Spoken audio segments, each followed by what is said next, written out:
Assalamualaikum Ibu. Waalaikumsalam. Aku Bu Desi. Apa kabar Ibu hari ini Bu?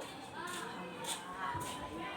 Ini gini Bu, saya mau menyita waktu Ibu sedikit nih untuk wawancara, ngobrol-ngobrol tentang tugas saya tentang pengambilan keputusan berbasis nilai-nilai kebajikan sebagai pemimpin. Ini tugas berkaitan dengan CBP. Apa Ibu ada waktu? Nah, oke Bu, kalau lanjut ini nanti Ibu ada jawab sekitar 8 pertanyaan Ibu. Ini Ibu, sekitar 8 pertanyaan Ibu jawab. Boleh tentang sekolah, Tentang sekolah, tentang kondisi sekolah. Siap ya, kita mulai ya Bu ya. Pertama, bagaimana Ibu dapat mengidentifikasi kasus-kasus yang merupakan dilema etika atau rujukan moral?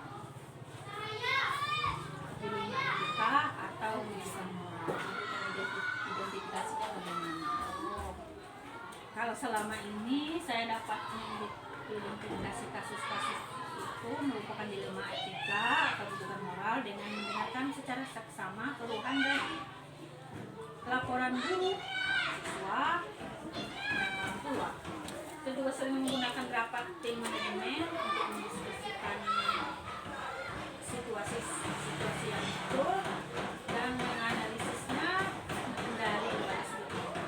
Oke, selanjutnya bagaimana Ibu menjalankan pengambilan keputusan di sekolah, terutama untuk kasus-kasus di mana ada dua kepentingan yang sama-sama benar atau sama-sama mengandung nilai kebajikan?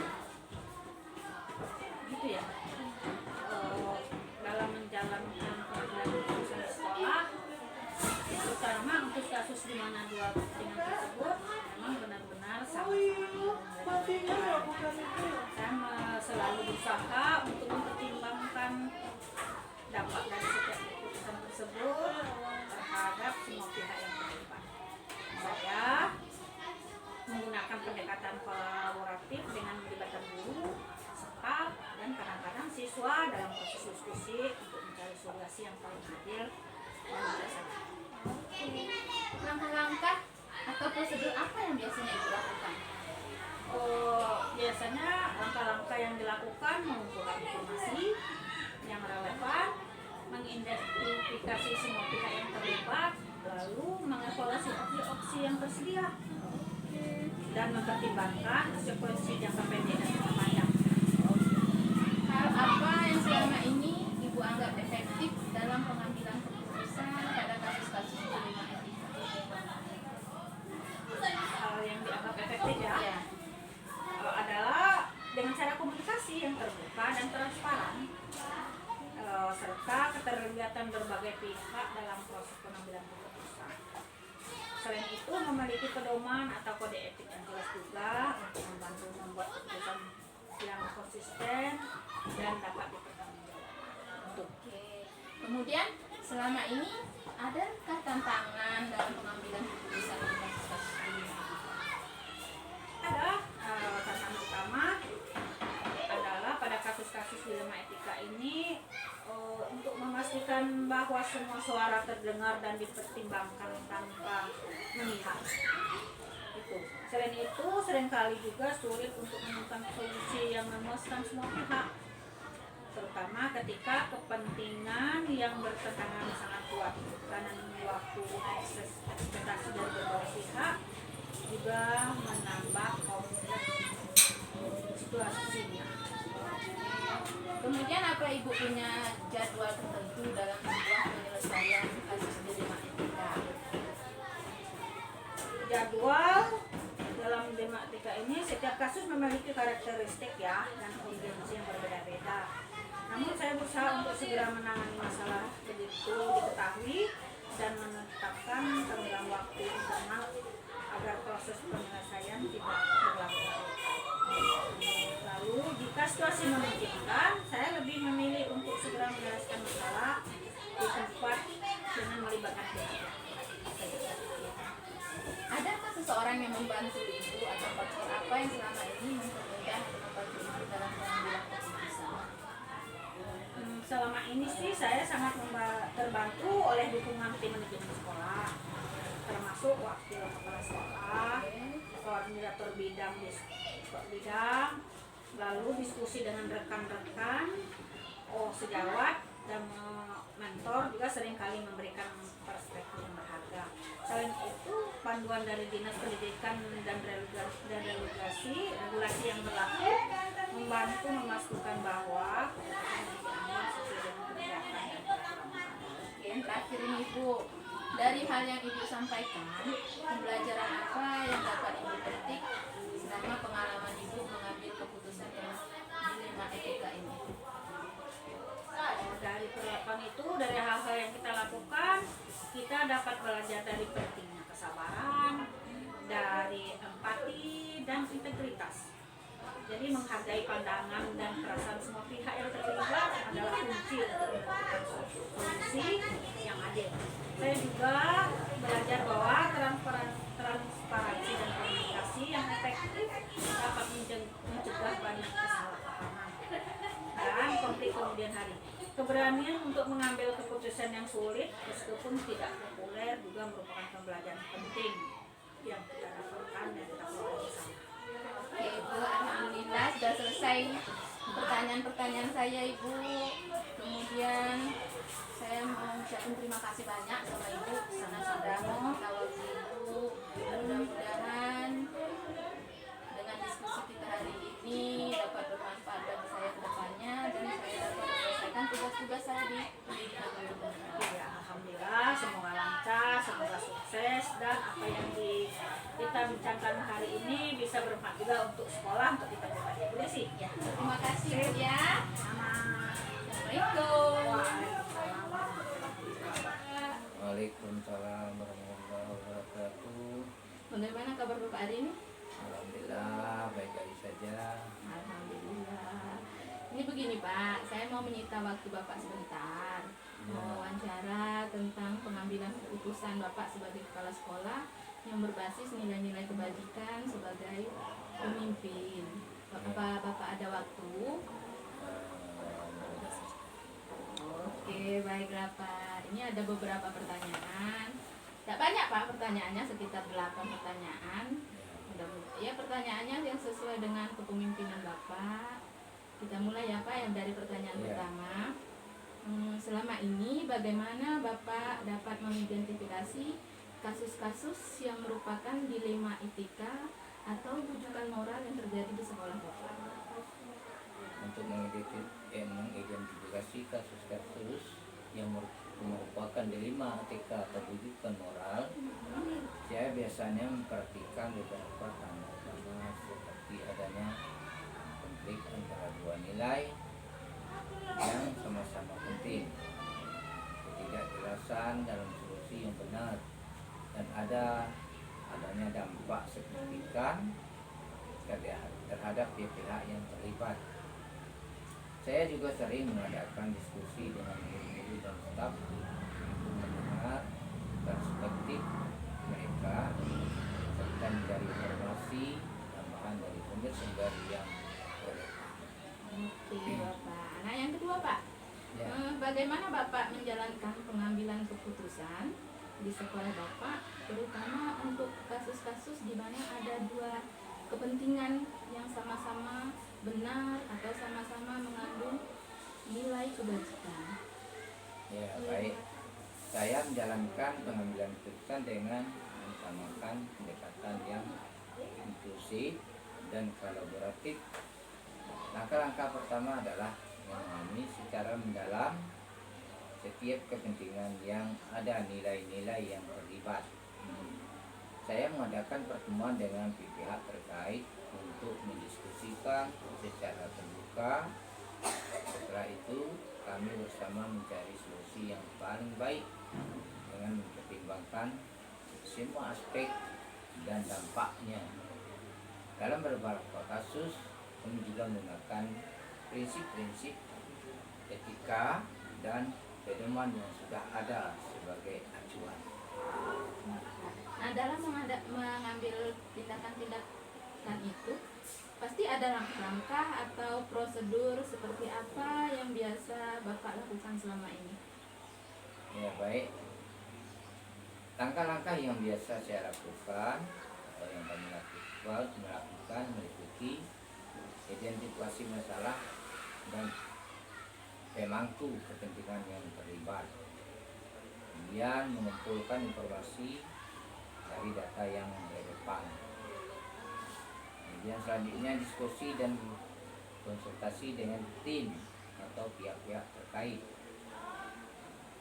analisis berbagai opsi solusi dengan mempertimbangkan nilai-nilai etika, pengambilan keputusan dengan konsensus atau berdasarkan pedoman yang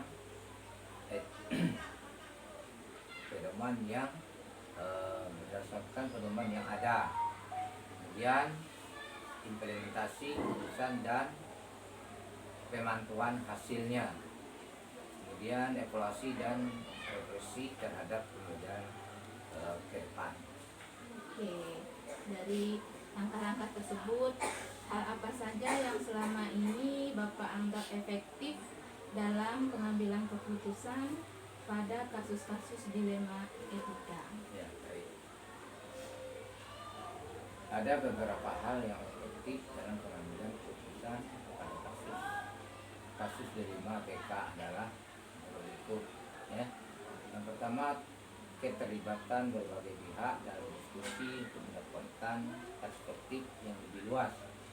Kemudian yang kedua, transformasi dalam proses pengambilan keputusan sehingga semua pihak merasa didengar.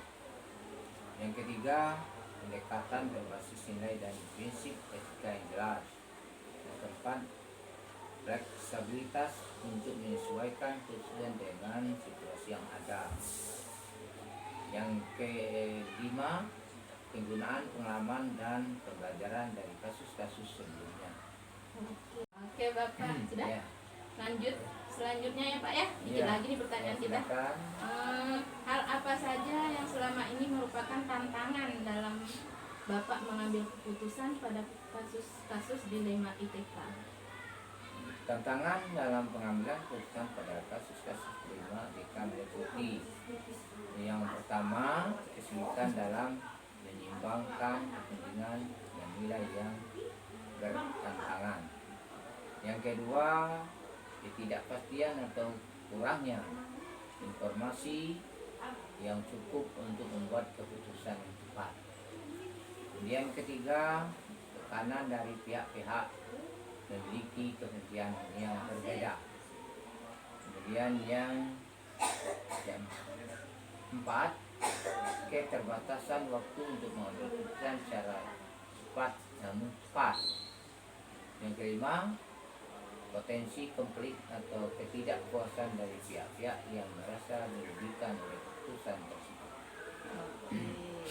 Selanjutnya Pak, apakah Bapak memiliki sebuah tata cara atau jadwal tertentu dalam sebuah penyelesaian kasus dilema etika? Apakah langsung menyelesaikan di tempat atau memiliki sebuah jadwal untuk menyelesaikan? Bentuk atau prosedur seperti apa yang Bapak jalankan? Baik, saya biasanya tidak memiliki jadwal yang kaku untuk menyelesaikan kasus dilema etika. Setiap kasus biasa berbeda dalam kompleksitas dan urgensinya. Namun, saya berusaha untuk menyelesaikan kasus cepat mungkin dengan tetap mempertimbangkan kualitas keputusan yang adil yang diambil. Saya selalu memulai dengan mengumpulkan informasi dan melakukan diskusi awal jika diperlukan. Saya menjadwalkan pertemuan lanjutan untuk memastikan semua pihak terlibat dan solusi yang diambil adalah yang terbaik.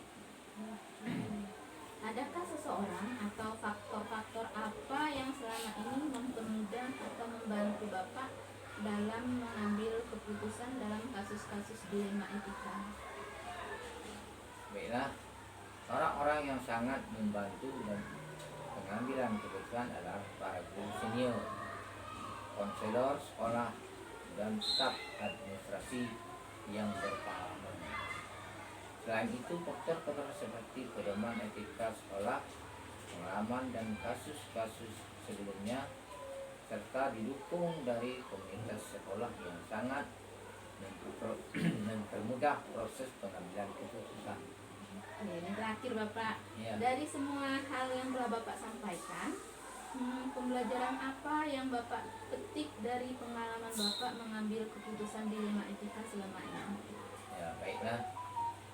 Pembelajaran utama yang saya petik adalah kepentingan mendengarkan dan mempertimbangkan semua perspektif sebelum membuat keputusan.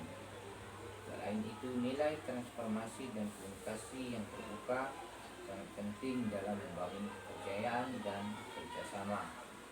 Saya juga belajar bahwa tidak semua keputusan bisa memuaskan semua pihak, namun dengan pendekatan yang adil dan berbasis nilai, keputusan yang diambil biasanya bisa diterima dan dihormati. Saya rasa itulah yang dapat saya jelaskan tentang hal ini.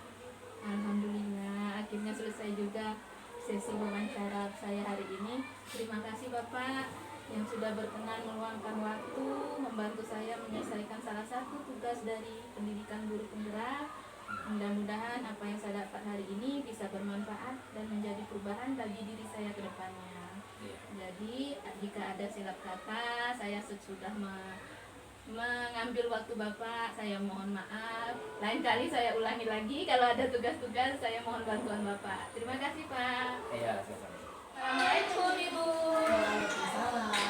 Bagaimana kabar Ibu hari ini?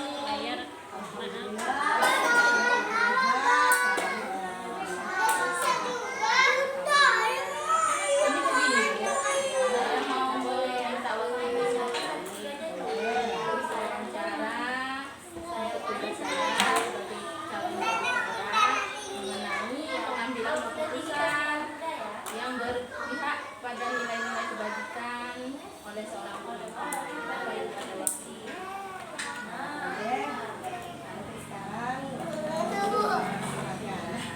Ya, ada beberapa pertanyaan yang perlu dijawab.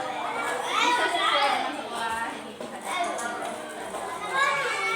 Oke Ibu, kita mulai pertanyaannya. Pertama, bagaimana Ibu dapat mengidentifikasi kasus-kasus yang merupakan dilema etika atau kehidupan moral yang terjadi di sekolah?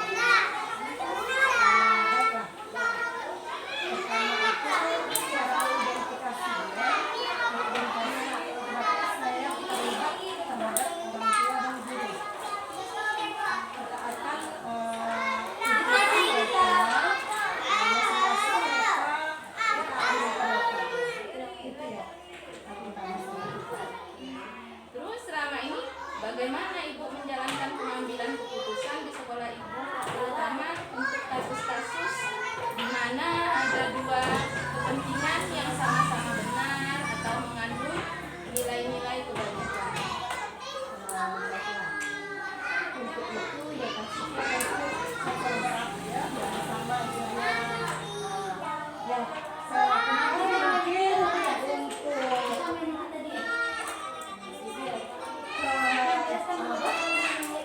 pertama-tama kita itu mengumpulkan bersama seperti yang ambil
melihat sikon.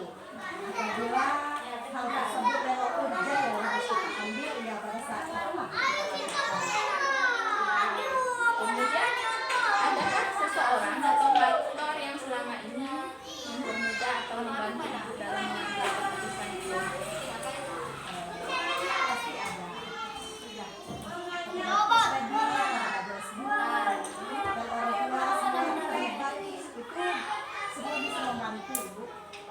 Oke, kemudian yang terakhir Ibu, dari semua hal yang telah Ibu sampaikan, pembelajaran apa yang Ibu dapat dari pengalaman Ibu mengambil keputusan selama ini? Yang saya rasakan apabila ada permasalahan apabila mengenai moral. Pertama itu saya mengambil kesimpulan bahwa permasalahan itu kita ambil tidak dari satu sudut pandang umum, semua sudut kita lihat. Dan apabila itu mungkin saya tidak bisa memutuskan sendiri, namun saya harus berdiskusi kepada semua belah pihak agar keputusan yang kita ambil itu benar-benar efektif, bisa diterima oleh mereka.